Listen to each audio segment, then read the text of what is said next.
Assalamualaikum warahmatullahi wabarakatuh.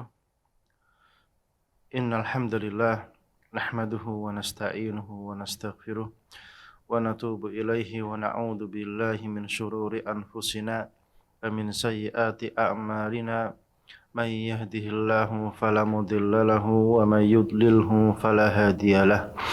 أشهد أن لا إله إلا الله وحده لا شريك له تعظيما لشأنه وأشهد أن نبينا محمدا عبده ورسوله الداعي إلى رضوانه وصلوات الله وسلامه عليه وعلى آله وصحبه ومن اتبعهم بإحسان إلى يوم الدين وسلم تسليما مزيدا نسأل الله عز وجل أن يوفقنا لما يحبه ويرضاه وأن يعيننا على طاعته واجتناب نواهيه وأن يجنبنا الفتن ما ظهر منها وما بطن وأن يجعلنا الله ممن يستمعون القول ويتبعون أحسنه وأن يعلمنا ما ينفعنا ويزيدنا علما اللهم يا معلم إبراهيم علمنا اللهم يا مفهم سليمان فهمنا اللهم فقهنا في الدين وعلمنا التأويل اللهم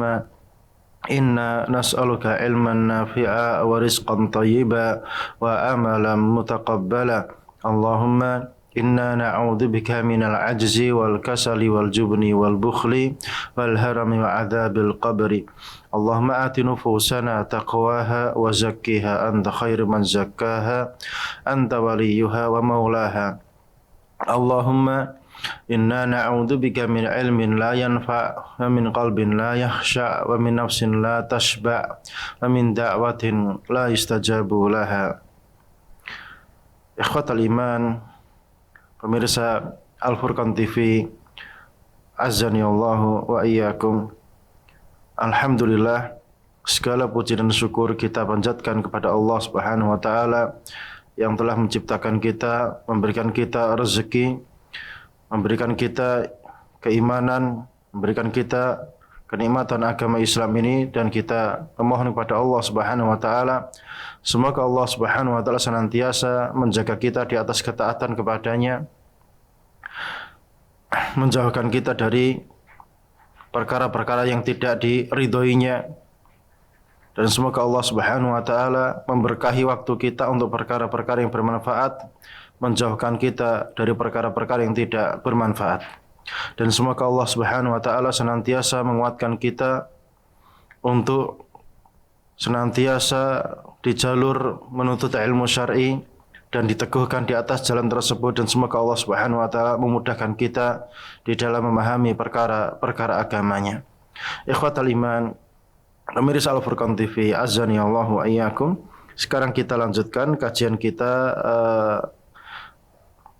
kajian tentang adab-adab Islamiyah, adab-adab agama Islam. Dan sekarang kita masuk kepada pembahasan baru, yaitu adab-adab haji dan umrah.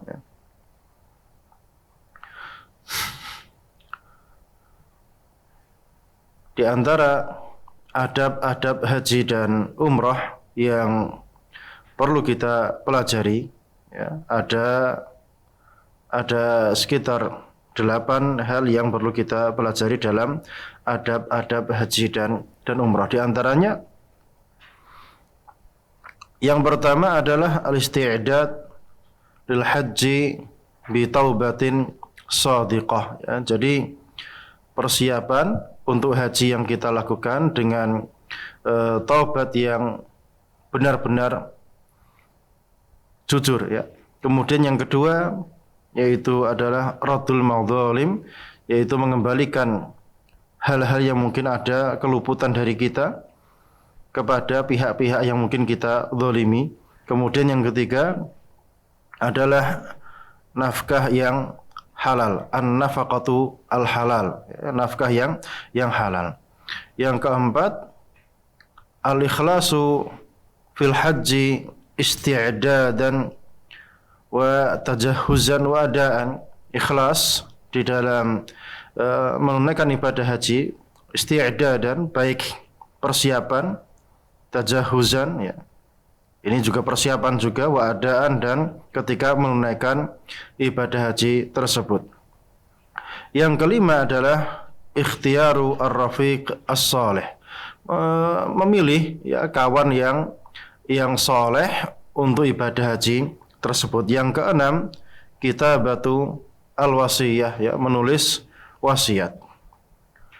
Jadi ketika hendak berangkat haji maka sudah menuliskan wasiat kepada orang yang ditinggalkan. Yang ketujuh, ta'allum fiqhil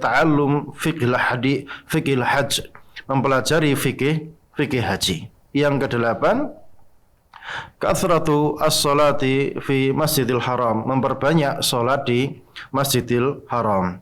Taib. Kita bahas yang pertama di antara adab-adab haji dan adab-adab umrah tersebut. Tentunya segala sesuatu itu tentunya punya adab, ya. Orang bisnis juga ada adabnya, orang jadi pejabat juga ada adabnya. Maka jika perkara duniawi saja itu ada adab-adabnya, maka tentunya perkara yang besar, itu perkara akhirat, tentunya lebih layak, lebih berhak untuk diketahui dan dikenali adab-adabnya dan kita tunaikan, sehingga dengan adab-adab tersebut maka kita mendapatkan kesempurnaan di dalam melaksanakan apapun yang kita kerjakan. Bahkan adab itu jika dilakukan itu sangat-sangat membantu seseorang di dalam mencapai kesempurnaan dan istiqamah di atas suatu perkara. Taib, yang pertama di antara adab-adab haji dan umrah adalah al-isti'dad, ya, al-isti'dad lil haji bi taubatin shadiqah. Jadi persiapan untuk menunaikan ibadah haji tersebut dengan apa? Dengan taubat yang benar-benar jujur, ya, dari dalam lubuk hati yang sangat dalam. At-taubatu tariqul falah. Kenapa kita harus bertaubat kepada Allah Subhanahu wa taala? Jadi kita semua ini butuh bertaubat kepada Allah Subhanahu wa taala, tidak hanya orang yang berbuat dosa saja, semuanya, bahkan kita atau orang yang mengatakan mengklaim dirinya itu sudah soleh, sudah wali dan yang lain sebagainya, tetap tidak maksum dan akan jatuh pada perkara dosa, mustahil tidak berbuat dosa. Maka di antara nikmat Allah Subhanahu wa taala kepada kita semua membukakan pintu taubat, pintu kembali kepadanya selebar-lebarnya selama nafas masih ada di dalam dada kita. Ya, jadi pertobatan ini tidak pandang bulu, siapapun bertaubat kepada Allah Subhanahu wa taala. Dan ini perintahnya Allah Subhanahu wa taala. Allah taala berfirman, "Wa tubu ilallahi jami'an ayyuhal mu'minuna la'allakum tuflihun." Dan bertobatlah kalian kepada Allah jami'an, semuanya, ayyuhal mu'minun, wahai orang-orang beriman, la'allakum tuflihun, supaya kalian itu beruntung. Jadi at-taubatu tariqul falah. Jadi taubat itu adalah jalan keberuntungan, jalan keselamatan. Ya, orang untung itu enggak rugi. Jadi di akhirat kita ini butuh keuntungan, sebagaimana kita berbisnis di dunia, kita juga butuh untung dan orang itu suka dapat untung.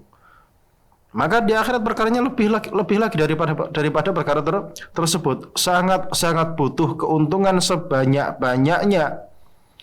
Dan taubat ini merupakan perkara yang penting. Dengan taubat tersebut orang akan mendapatkan keberuntungan. Akan mendapatkan keberuntungan, untungnya untung di dunia maupun di akhirat. Untungnya di dunia apa? Ya. Jadi orang bertaubat, keuntungannya di dunia ini banyak sekali. Hati yang tenang, yang plong, yang tidak ada beban, ya. Kemudian hati yang tenang tadi akhirnya mewariskan akhlak yang baik, kemudian budi pekerti yang baik, muamalah yang baik, kejujuran dan lain sebagainya. Itu keuntungan di dunia. Apalagi di akhirat kelak. Makanya orang itu untung di dunia, maka dia akan untung di akhirat. Jadi untung di dunia itu bukan untung masalah duit, itu urusan lain, ya. Karena orang yang untung duit tadi belum tentu hatinya itu nyaman. Ya.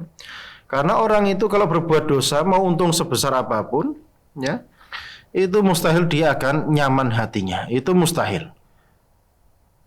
Makanya keuntungan di dunia ini hati yang bersih tadi karena bertobat kepada Allah Subhanahu wa taala, mengembalikan madzalim, mengembalikan kezaliman tadi kepada pihak-pihak yang dizalimi, dan kebersihan hati tadi mengantarkan kepada kenikmatan ibadah, istiqamah di atas ibadah, dan tentunya ini jalan yang sangat baik, sangat menguntungkan untuk mendapatkan perkara setelah kematian. Karena mau tidak mau kita ini membutuhkan hal-hal yang kita lakukan untuk kehidupan setelah kematian.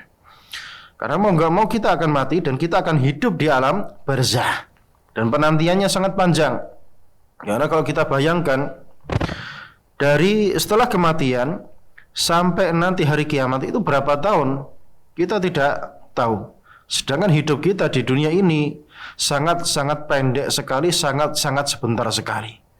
Makanya ini peluang yang luar biasa di dunia ini.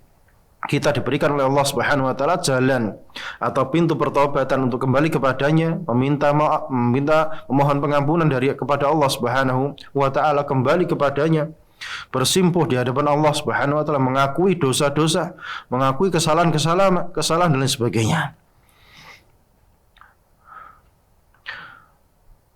Rawa Muslim an Ibnu Umar radhiyallahu taala anhuma qala.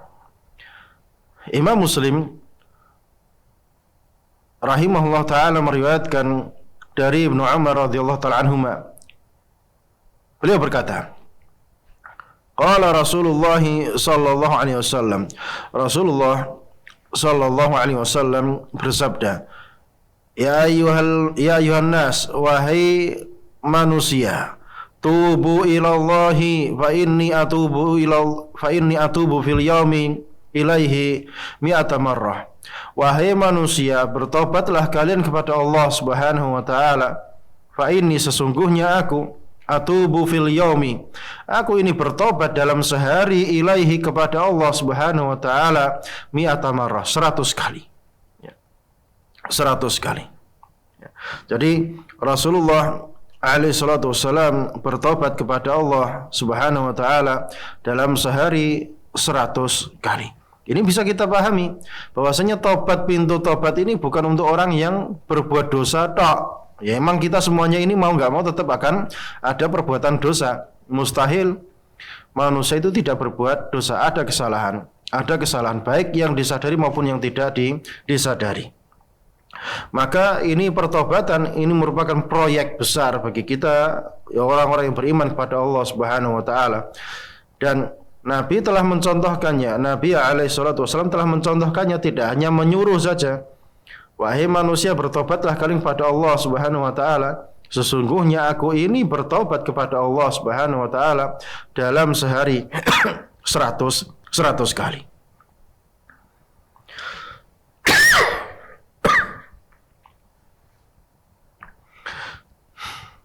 Apa yang bisa kita ambil faedahnya dari ayat dan hadis tadi? Yang pertama, al-hathu 'ala al-iktsari minat taubah. Kita diperintahkan, ya, al-hath, anjuran, 'ala al-iktsar, memperbanyak minat taubah, anjuran memperbanyak pertaubatan kepada Allah Subhanahu wa taala. Wa tubu ilallahi jami'an ayyuhal mu'minuna la'allakum tuflihun.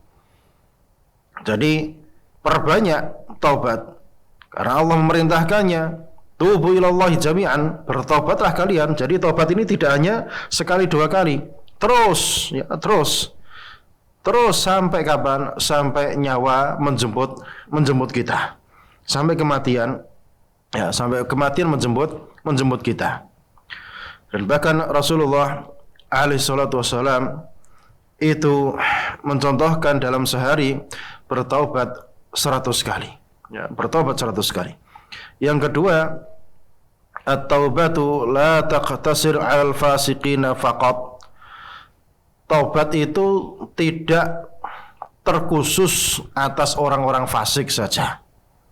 Semua, baik yang fasik maupun yang soleh, semuanya itu wajib bertaubat kepada Allah Subhanahu wa taala. Jadi taubat ini bukan perkara yang sunnah ya, atau dia mubah, bukan. Bukan mustahab, bukan mubah, tapi dia sifatnya wajib. Karena Allah taala berfirman, "Wa tubu ilallahi jami'an." Bertaubatlah kalian pada Allah Subhanahu wa taala. Namanya perintah itu kalau nggak ada sorifnya, nggak ada yang hal lain yang menyebabkan berpindah haluan dari hukum asalnya, maka hukum asalnya perintah itu adalah wajib. Jadi menunjukkan bahwasanya taubat itu wajib atas kita semua orang-orang beriman. Ayyuhal mu'minun. Ini sifatnya apa? Orang-orang yang beriman.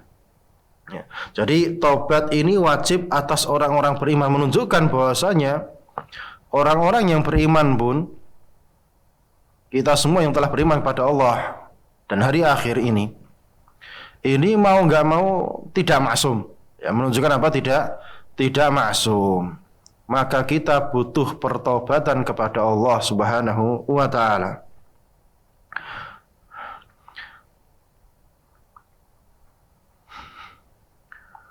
Dan yang menunjukkan bahwasanya taubat ini tidak terkhusus atas orang fasik saja.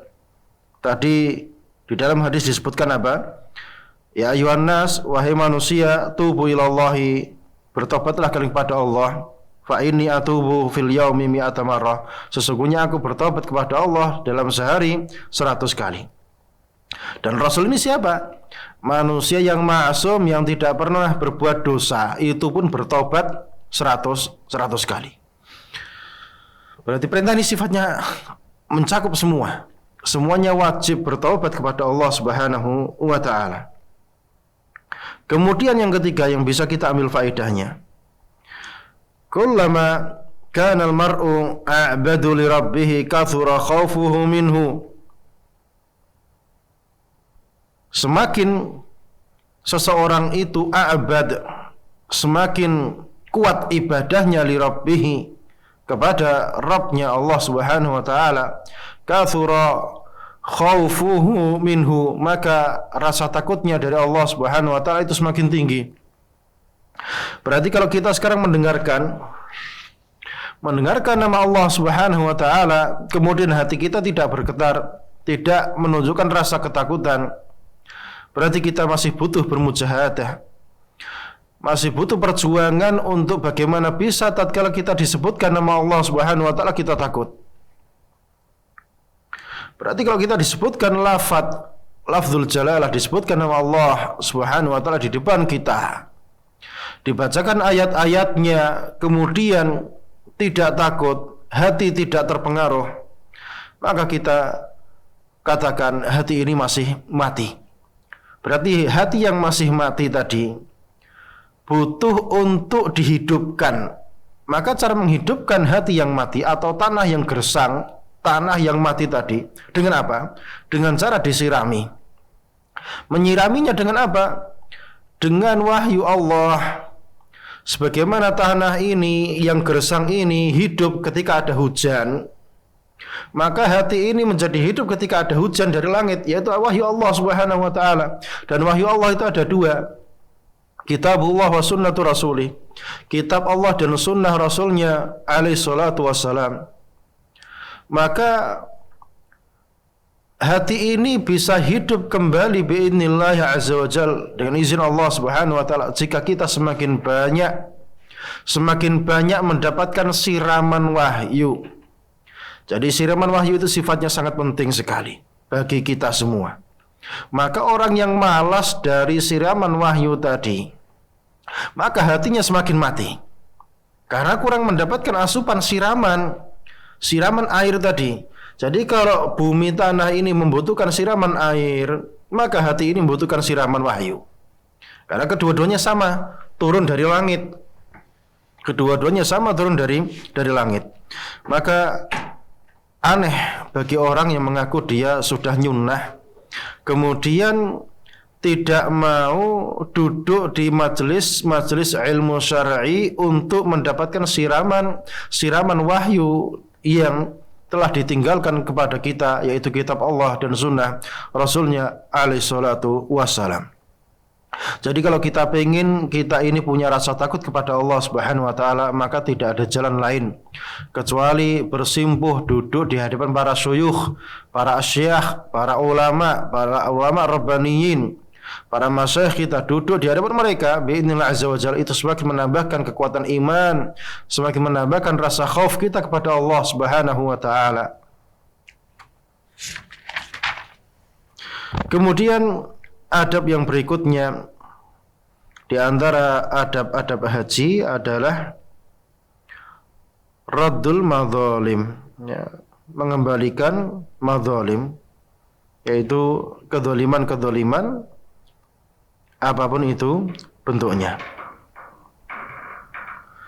Fi sahihain an Abdullah bin Umar radhiyallahu taala anhuma an Nabi sallallahu alaihi wasallam qala. Di dalam Sahih Bukhari dan Muslim dari sahabat yang mulia Abdullah bin Umar radhiyallahu taala anhuma an Nabi sallallahu alaihi wasallam, dari Nabi sallallahu alaihi wasallam, beliau bersabda, "Az-zulmu dzulumatun yaumal qiyamah." Kedzaliman itu dzulumatun, kegelapan, yaumal qiyamah, pada hari kiamat. Kedzaliman itu kegelapan pada hari kiamat. Apa itu kedzaliman? Jadi orang itu sering mengatakan, saya terdolimi, Anda mendolimi. Dolimi itu apa? Jangan asal tunjuk saja ini dolim, ini enggak dolim. Dolim itu ada batasannya, ada pengertiannya. Jadi semua lafaz-lafaz syar'i itu ada batasannya, ada maknanya. Bukan makna yang kita pahami, bukan makna yang familiar di hadapan kita. Seperti lafaz fitnah, ya. Lafaz fitnah ini sudah familiar di telinga kita. Dan maknanya fitnah itu adalah menuduh orang lain tanpa bukti. Itu makna yang familiar di telinga kita. Padahal fitnah itu bukan itu maksudnya. Berarti lafaz-lafaz syar'i itu wajib dikembalikan kepada makna syar'inya, bukan dengan yang familiar di telinga kita. Makanya orang sering berdalil, al-fitnatu asyaddu minal qatl, fitnah lebih kejam daripada pembunuhan. Iya, lafaz fitnahnya lebih kejam daripada pembunuhan. Cuma makna fitnah tadi apa yang Anda pahami? Anda memahaminya, fitnah itu adalah tuduhan, itu lebih kecil daripada pembunuhan. Maknanya itu yang Anda pahami, padahal bukan itu maknanya. Jadi lafaz-lafaz syar'i itu dikembalikan kepada makna syar'inya. Dan al-fitnatu wal fitnatu asyaddu minal qatl, dan fitnah lebih kejam daripada pembunuhan, lebih parah daripada pembunuhan. Maksudnya fitnah di sini kesyirikan. Jadi kesyirikan dosanya itu lebih parah daripada dosa pembunuhan. Nah, kedzaliman itu juga lafaz syar'i. Maka konteksnya pun kita kembalikan kepada makna syar'i. Apa yang dimaksudkan dengan kedzaliman itu? Kedzaliman itu adalah mujawazatul haddi wa ta'addi 'alal khalqi. Ya, kedzaliman yang dimaksudkan di dalam hadis ini adalah mujawazatul haddi, melampaui batasan, wa ta'addi, dan ta'addi itu yang mendolimi, 'alal khalqi, mendolimi makhluk, mendolimi ciptaan Allah Subhanahu wa taala. Di sini terlebih khusus adalah manusia. Jadi melampaui batasan syar'i. Jadi syariat kita punya batasan kemudian dilampaui. Jadi batasan syar'i itu apa? Banyak. Makanya orang itu kalau tidak belajar batasan-batasan syar'i, fikih muamalah, maka dia akan jatuh pada perkara kedzaliman tanpa dia menyadarinya. Makanya orang yang tidak belajar ilmu syar'i itu mau tidak mau dia akan berbuat kedzaliman, akan jatuh pada perbuatan kedzaliman, baik dolim kepada dirinya sendiri, dolim kepada yang ada di sekitarnya. Itu akan terjadi. Kalau yang belajar ilmu syar'i saja tidak aman dari jatuh pada kedzaliman, apalagi yang tidak belajar ilmu syar'i. Karena antara teori dengan praktek itu tidak mudah mensinkronkannya. Teori dihafalkan, dipelajari, ini butuh penerapan, dan penerapan itu butuh pembiasaan. Jadi intinya kita butuh belajar ilmu syar'i. Dan belajar ilmu syar'i itu butuh sabar. Dan kebanyakan manusia tidak sabar ketika belajar perkara-perkara syar'i, pengennya langsung dapat hasilnya. Ini salah. Karena hasil itu butuh proses. Tidak secepat yang kita bayangkan. Tidak sebagaimana yang kita hayalkan. Kita bayangkan, kita menghayalkannya. Tidak seperti itu. Jadi intinya kalau orang itu tidak belajar ilmu syar'i, tidak tahu ilmu syar'i, maka mau tidak mau dia akan jatuh pada perkara yang melanggar yang Allah tidak meridhoinya, baik dia sadar maupun tidak sadar. Kalau yang tahu saja kadang masih bisa melanggar dengan sadar karena kalah oleh hawa nafsunya, apalagi yang tidak belajar. Berarti perkaranya berat. Perkaranya sangat berbahaya. Perkaranya sangat berbahaya. Dan maksudnya kedoliman di sini mendolimi, melampaui batasan syar'i. Ini nggak boleh seperti ini, nggak boleh seperti itu, harus sampai sini saja, jangan berbuat ini, tanpa disadari dilampaui. Maka ini namanya kedoliman. Dan kedoliman seperti ini, dhulumatun yaumal qiyamah, akan menjadi kegelapan nanti pada hari kiamat. Kegelapan bagi siapa? Bagi pelakunya, ay ala sahibihi, atas pelakunya pada hari kiamat. Sehingga tatkala orang tadi yang berbuat zalim itu tidak ada dia karena kezaliman itu kegelapan pada hari kiamat, sehingga pada hari kiamat tadi tidak mendapatkan cahaya untuk bisa sampai ke surga. Karena untuk bisa sampai ke surga, mata kita ini butuh cahaya. Coba bayangkan ini sirat. Ini ada apa? Ada jembatan sirat menghubungkan antara setelah pengadilan tadi sampai ke surga. Jembatan yang di bawahnya adalah neraka jahanam. Ini untuk bisa jalan ini butuh cahaya. Sebagaimana pada malam hari melewati sebuah jembatan, kalau tidak ada cahayanya bisa terpeleset. Nah, orang ketika menyeberangi jembatan tadi untuk bisa sampai ke surga, itu butuh jembatan. Itu butuh jembatan. Itu butuh cahaya. Itu butuh cahaya. Kalau tidak dapat cahaya, gimana bisa jalan melewati siratnya tadi? Makanya ini perkara yang berbahaya. Perkara yang berbahaya sehingga ketika tidak dapat cahaya tadi, maka nggak tahu jalannya kemana. Apalagi dalam kegelapan seperti itu. Jadi kalau sudah gelap, tidak tahu jalannya, maka rawan jatuh ke dalam neraka. Jatuh ke dalam neraka. Wal'iyadzubillah. Dan semoga Allah Subhanahu wa taala menyelamatkan kita semuanya dari api neraka. Kemudian dalam riwayat yang selanjutnya,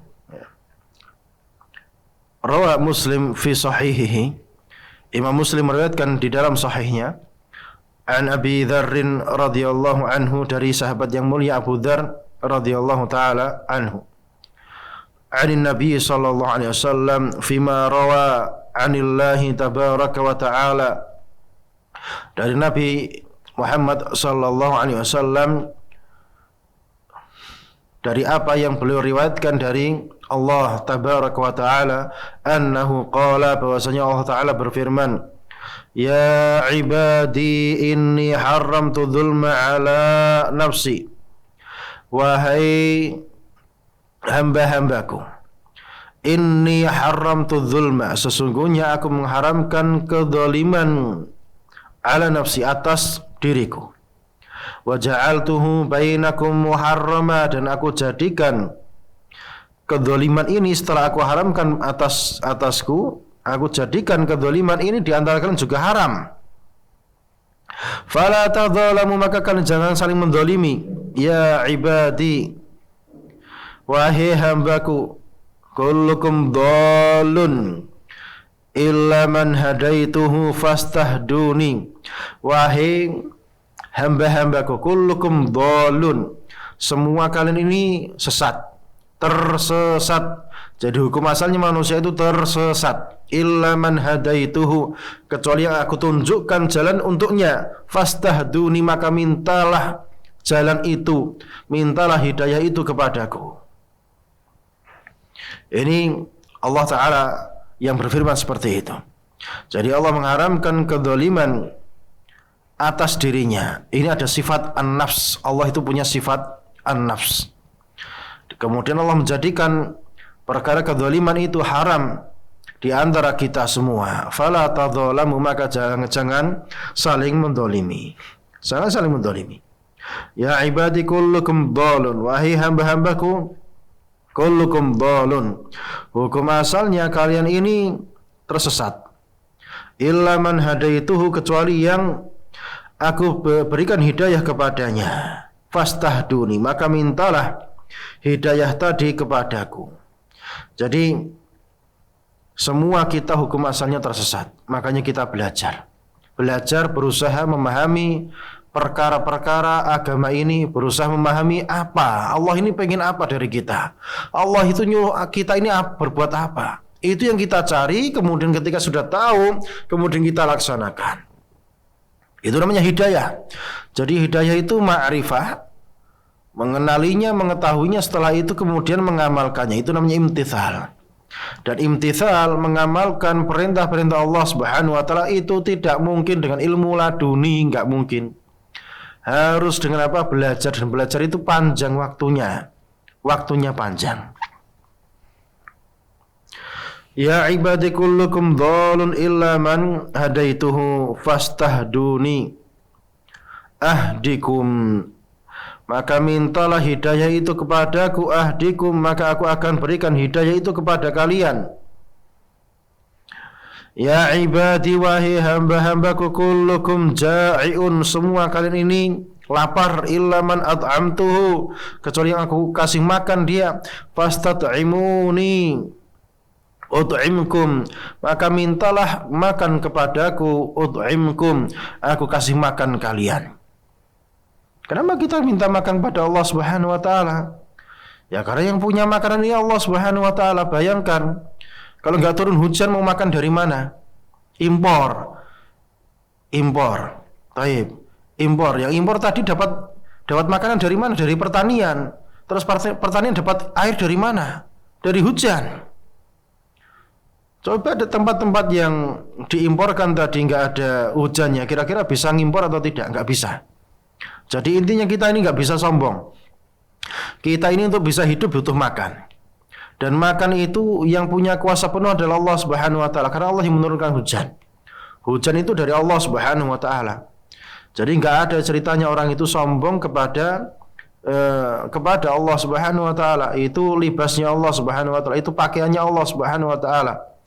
Jadi kita butuh makan, maka mintalah makan ini kepada Allah Subhanahu wa taala. Dan manusia ini banyak lalai dari perkara ini. Ketika butuh hajat makan dan yang lain-lain, ini kebanyakan langsung minta tolong kepada kawannya dan yang lain-lain, kerabatnya, melupakan kalau Allah itu Rabb kita, Allah itu Tuhan kita yang memiliki segala-galanya. Semuanya ini adalah miliknya Allah Subhanahu wa taala. Jadi karena semuanya ini adalah miliknya Allah Subhanahu wa taala, maka tentunya kita mintanya kepada siapa? Ya kepada yang memilikinya. Kita mintanya kepada Allah Subhanahu wa taala. Ya ibadi kullukum arin illa man kasautuhu fastaksuni aksukum, wahai para hamba-hambaku, kullukum arin, semua kalian ini telanjang, illa man kasautuhu, kecuali yang aku berikan pakaian kepadanya.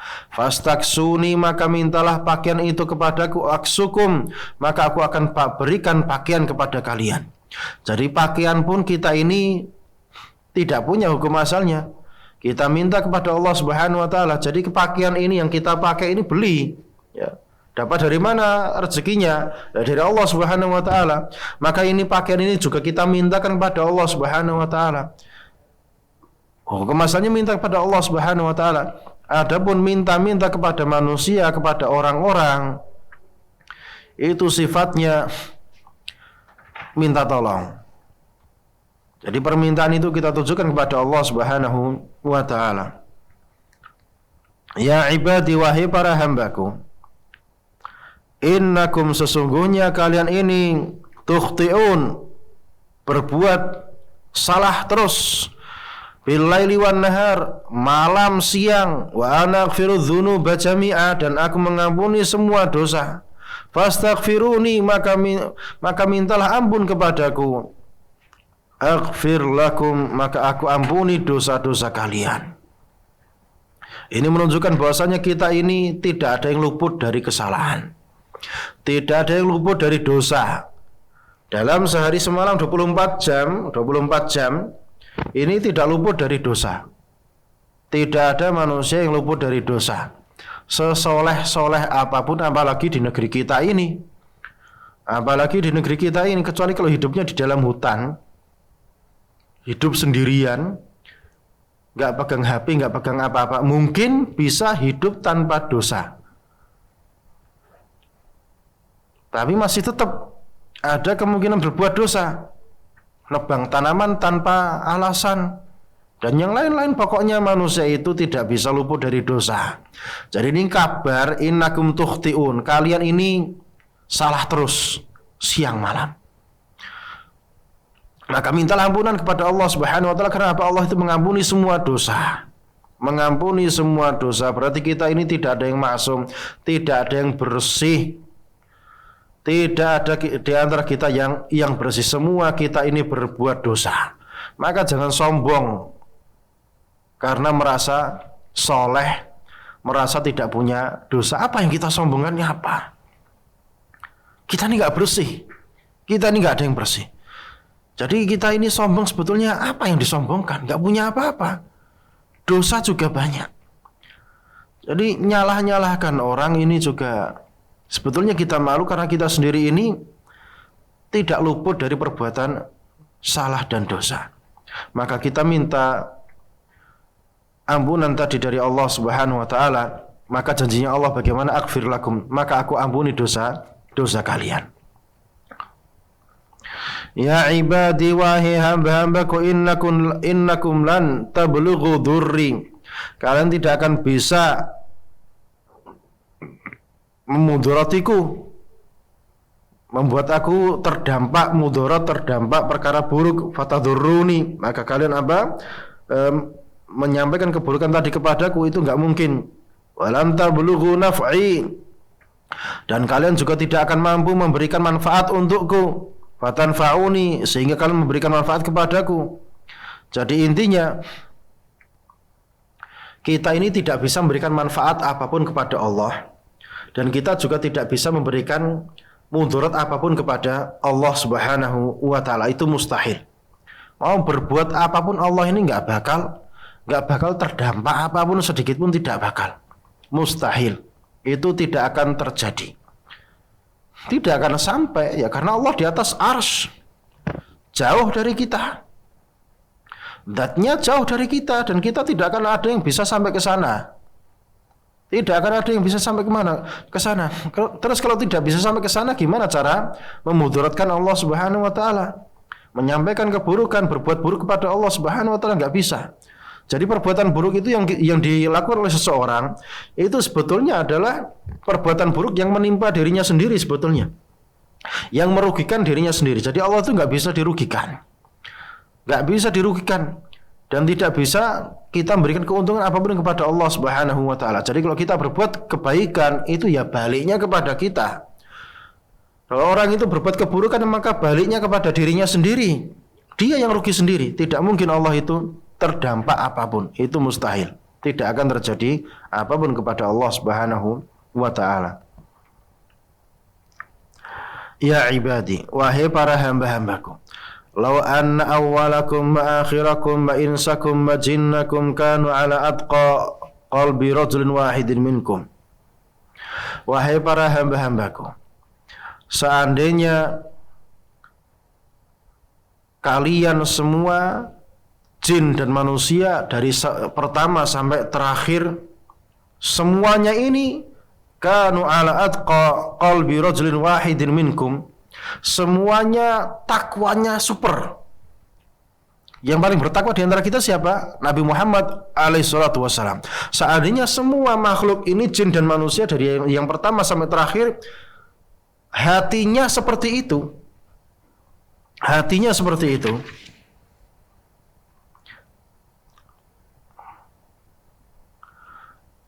ma zada dzalika fi mulki syai'a, itu tidak akan bisa memberikan tambahan di dalam kerajaanku ini sedikit pun. Jadi seandainya semua manusia ini bertakwa, dari pertama sampai terakhir takwanya takwa seperti takwanya Nabi Muhammad alaihissalam, itu tidak menambah kerajaan Allah sedikit pun. Ya ibadi, wahai para hamba-hambaku, ya.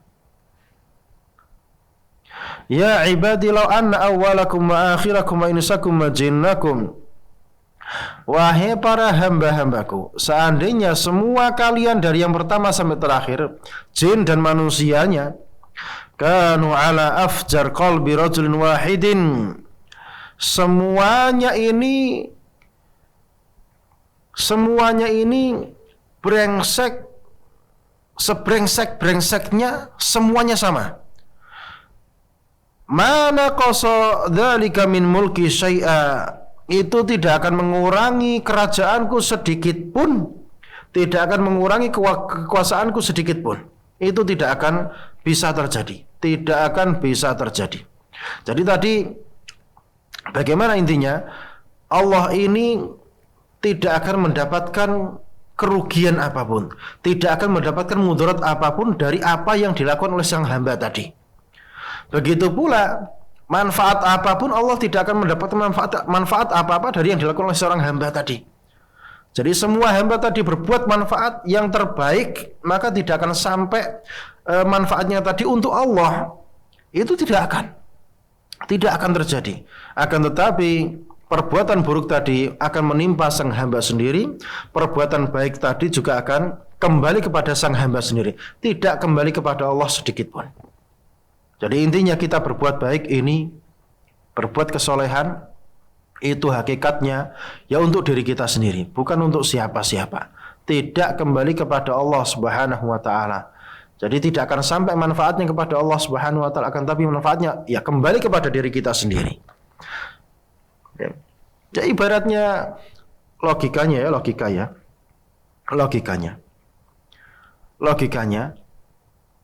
orang tadi dalam bisnisnya jujur, tidak berbohong. Maka nanti dampaknya apa? Dampaknya orang percaya dan dia semakin berhasil bisnisnya. Berarti kembali atau tidak? Ya kembali kepada dirinya sendiri. Kembali kepada dirinya sendiri. Tapi dia tadi suka berbohong, suka nilap uang orang dan lain sebagainya. Kira-kira tadi kembali kepada dia atau tidak? Iya, kembali kepada dia sendiri kerugiannya. Karena orang tidak percaya sama dia. Makanya ini yang perlu kita pahami. Intinya itu tidak ada yang kembali kepada Allah Subhanahu wa taala. Itu kembali kepada dirinya masing-masing.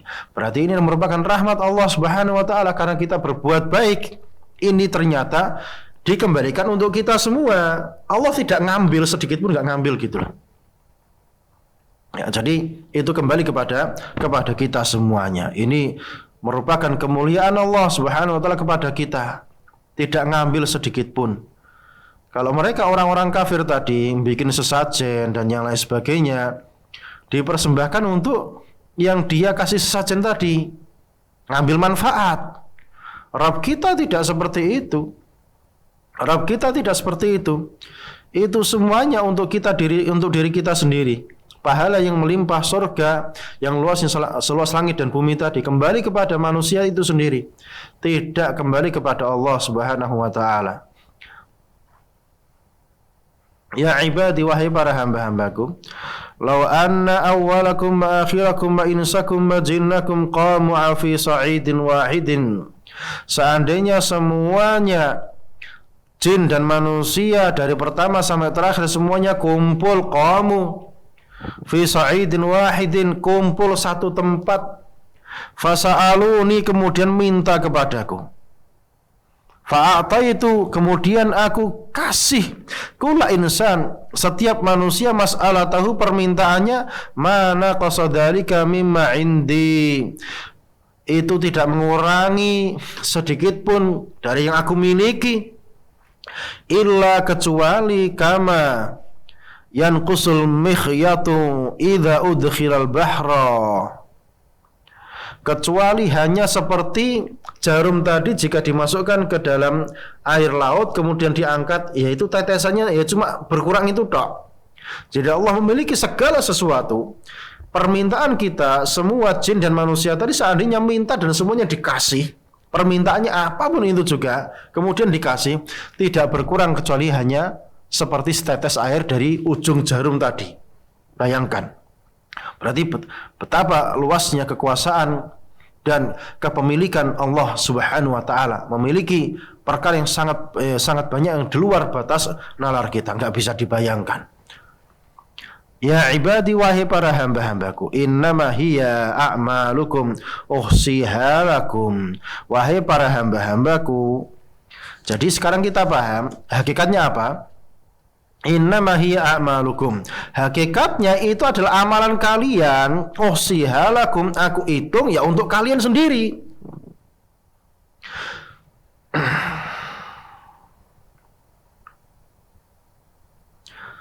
Thumma uwafikum iyyaha. Nah, setelah tadi dihitung untuk kalian, nanti dibalikkan ganjarannya ya untuk kalian juga. Faman wajada, maka siapa yang mendapatkan khairan, kebaikan, falyahmadillah, maka hendaknya dia memuji Allah Subhanahu wa taala. Wa man wajada ghaira dzalika, dan siapa yang mendapatkan selain kebaikan tadi, fala yalumanna ila nafsah, maka jangan mencela kecuali mencela dirinya sendiri.